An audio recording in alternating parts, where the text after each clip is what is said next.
হ্যাঁ, নমস্কার। আজকে যে একটা ভিডিও দিচ্ছি নতুন করে, আমি কৃষ্ণনগরে এসেছি দেখতে পেশেন্ট। তা এখানে আমার সামনে যে ভদ্রলোক বসে আছেন, বয়স হচ্ছে এখন 41 বছর। উনি ওনার মুখ থেকে একটু আমি শুনে নিই আগে, উনি যে কারণে আমার কাছে এসেছিলেন দেখাতে। একটু আপনি বলুন আমার কাছে কেন এসেছিলেন।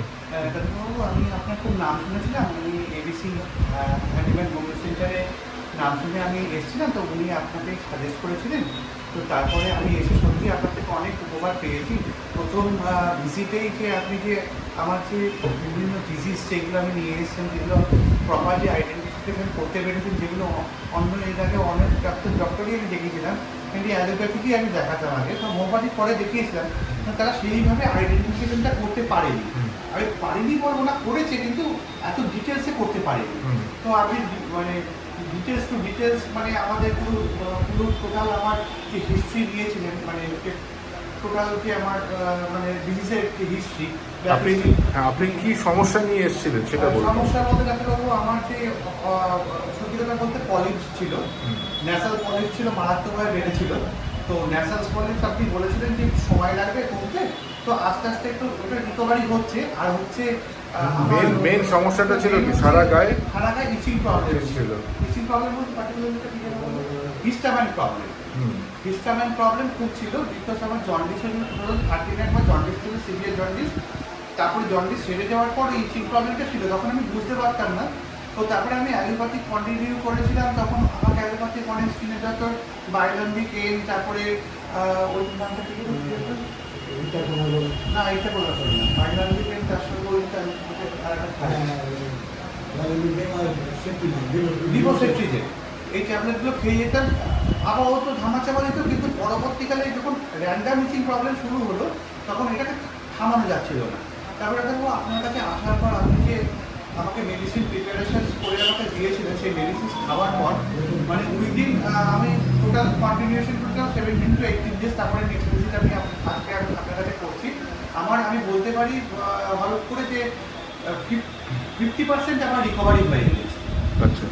আর কিছু আমার প্রাইভেট স্পাসে ইচিং ছিল, সেটা এখনো অল্প অল্প মানে আছে, ভালো রকমই আছে, কিন্তু অনেকটাই রিকভার করেছে। তবে নাইটে যে অত্যাধিক যে সারা পরিমাণে যে ইচিং প্রবলেম ছিল, আমি ঘুমাতে পারছিলাম না, সেই জিনিসটা কিন্তু ডাক্তারবাবু এখন হচ্ছে না। এখন সুন্দর একটা ঘুম আসছে, ঘুমের ভাবও আসছে, ঘুমাতেও পারছি, প্লাস ইচিং প্রবলেমটা একটু কন্ট্রোলের মধ্যে আছে আমার। ঠিক। আমি এবার একটু সাম আপ করে দিই বিষয়টা। উনি যেখানে যে কারণে এসেছিলেন আমার কাছে, প্রথম এসেছিলেন 8 তারিখ, এই মাসের 8 তারিখে,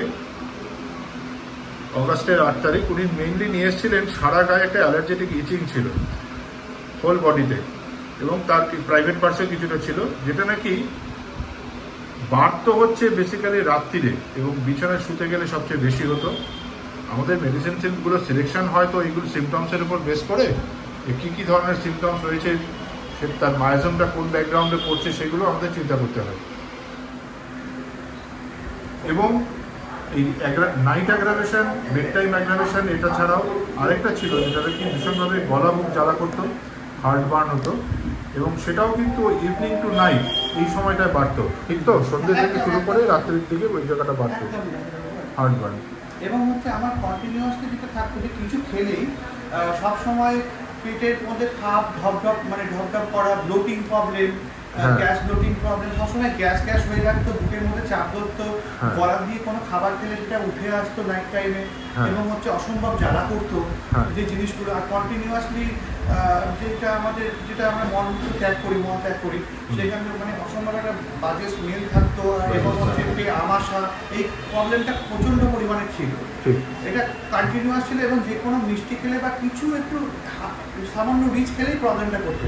আমি হঠাৎ করে বলতে পারি ডাক্তারবাবু, আপনার ওষুধ খাওয়ার পরে এই প্রবলেমটা প্রায় আমার 65% to 70% কমপ্লিট। প্রথম ফাইলেই 60% মোটামুটি আমাদের হার্ট বার্ন যেটা বলছেন সেটা কথা 60%, টোটাল প্রবলেমটাই 60% চলে গিয়েছে। হ্যাঁ, কিছু যদি আমি এক্সেসিভ খেয়ে ফেলি, যেটা আপনি সাজেস্ট করেননি, যদি একটু তৈলাক্ত জিনিস বা কিছু ভাজা ভুজি যদি এক্সট্রা খেয়ে ফেলি, তখন তো সামান্য হবে, কিন্তু আপনার ওষুধের বাইরে আমি যাইনি বলতে পারেন। ওষুধটাই কন্টিনিউয়াসলি করে গেছি, এবং আপনি বলেছিলেন যতই প্রবলেম হোক না কেন স্টিক করে থাকবে, ওই ওষুধেই কাজ হবে, সেটাই আমি করেছিলাম, এবং মিরাক্কেল আমি রেজাল্ট দেখলাম, সেটা মানে আপনি যেটা বলেছিলেন সেটাই হয়েছে। মানে আমি অনেকটা রিকভার করেছি, ভালো রকম রিকভার করেছি। আর একটা জিনিস, ও মেডিসিন ওনার যে সিলেকশানে এসেছিল দ্যাট ওয়াজ মার্কসল 0/1 0/2 দিয়েছিলাম এই 3 সপ্তাহ আগে। যে কারণে ওষুধ সিলেকশনটা হয়েছিল সেটা হচ্ছে এই নাইট অ্যাগ্রাভেশন, ওর সিমটমসগুলো রাত্রে বাড়তো। আমরা জানি মার্কসলের এছাড়া সিফিলিটিক ব্যাকগ্রাউন্ডে রয়েছে এবং এর সমস্ত অ্যাগ্রাভেশনগুলোই কিন্তু রাত্রির দিকে হয়। হার্ট বার্ন যেটা ছিল সেটাও ওই ইভিনিং টু নাইট বেশি হতো। জল পিপাসা খুব বেশি, হ্যাঁ এখনো আছে পিপাসাটা বেশি। মুখ থেকে একটা লালা নিঃসরণ হতো বা হয়, স্যালাইভেশন দেওয়া রয়েছে। এটা 2013 পর যখন আমার লিভার জন্ডিস হলো তখন হ্যাঁ। ডক্টর আমাকে সেই সময় বলেছিল বেশি করে জল খাবে। হ্যাঁ। তো সেই আগে আমি খুব একটা বেশি জল খেতাম না, কিন্তু ওই যে জল খাওয়া যে প্রসেসটা শুরু হলো এটা দিনে দিনে বাড়তে থাকে এবং হ্যাঁ। জল না খেলে মনে হয় যে গলাটা মনে হয় শুকিয়ে যাচ্ছে বা এরকম টাইপ অফ একটা ভেতরে একটা ফিলিংস হয়। কিন্তু আপনি যেটা খেতে আমাকে লিমিটেশন করতে বলেছেন, 3 লিটার্সের 4 লিটার্সের ভেতরে বলেছিলেন ডাক্তারবাবু, হ্যাঁ। ওটা এখন আমি করে উঠতে পারিনি। যাই হোক, এবার নেক্সট টাইম থেকে আমি ওটাকে আপনার সাজেশন মেনে আমি চেষ্টা করবো ওটার মধ্যে কন্ট্রোল নিয়ে আসার জন্য। এছাড়া যেটা ছিল সমস্যা, ঘাম গায়ে অত্যন্ত বেশি হয়। হ্যাঁ হ্যাঁ হ্যাঁ, বিশেষ করে খাওয়ার সময় বলেছে মাথায় এবং মুখে খুব ঘাম হয়। প্রচন্ড পরিমাণে ছিল। এটাও কমে গিয়েছে আমার। হ্যাঁ, এটাও এটাও কিন্তু মিরাকেল ভাবে অনেকটাই 60% রিকভারি হয়ে গিয়েছে। বেশ। খেতে ভালোবাসেন ভীষণভাবে মিষ্টি, মিষ্টি খুব পছন্দ, কিছুটা ঝাল এবং লবণ। মাংস খেতে খুব ভালোবাসেন, বিশেষ করে রেড মিট খেতে পছন্দ করেন, আর কোল্ড ড্রিঙ্কস, পনিরটা পনির, খাবার দাবার একটু গরম পছন্দ করেন, আবার আইসক্রিমও পছন্দ করেন। পায়খানাটা দেখা যাচ্ছে স্টুল ডিসেন্ট্রি, বেশিরভাগ ক্ষেত্রে আমাশা পায়খানা হতো। দিনে কবার হতো পায়খানা? আমার তো দুবার তো বের হতো। দিনে দুবার, নর্মাল 2 থেকে 3 বার, কিন্তু দুবার লাস্টের দিকে দুবারই একদম নর্মাল দিয়ে। দিনে দুবার যেতে হতো।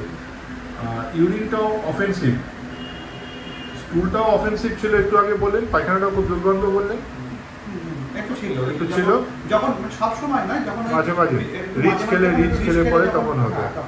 আর ইউরিনটাও বেশ অফেন্সিভ, অর্থাৎ দুর্গন্ধযুক্ত। পায়খানাটাও ভীষণ সময় লাগে বলেছে পায়খানা করতে। তবে ইউরিনটা এখন মানে কিন্তু এখন কিন্তু সেরকম স্মেল আর নেই। আগের থেকে কমেছে অনেক স্মেলটা। কমে গেছে, অনেক কমে গেছে। হ্যাঁ, অ্যাঙ্গার রয়েছে, মেন্টাল সিমটমস, একটু রাগ রয়েছে দেখা যাচ্ছে। এইগুলোর উপর বেস করে মেনলি ওনাকে সিলেকশন করা হয়েছিল মার্কসল 0/1 এবং 0/2।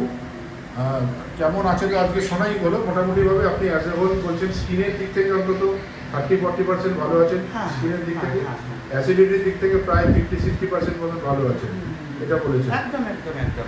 স্টুলের ক্যারেক্টারটাও আগের থেকে বেটার হয়েছে, রিসেন্টলি যেটা ভাবছিল সেটা কিছুটা কমেছে, ইউরিনের অফেন্সিভনেসটাও কমেছে। হ্যাঁ, এই কারণে ওনার, এবং লালাটাও লিসনারটা কমেছে বললেন নাকি? লালা পড়াটা কমেছে কিন্তু। অল্প অনেকটাই কমেছে। এই বেটার আছেন। এবং ওনার যেটা বক্তব্য, আমি কিছু মলম লাগাবো কিনা, এটা একটা আপনাদের জানানোর দরকার।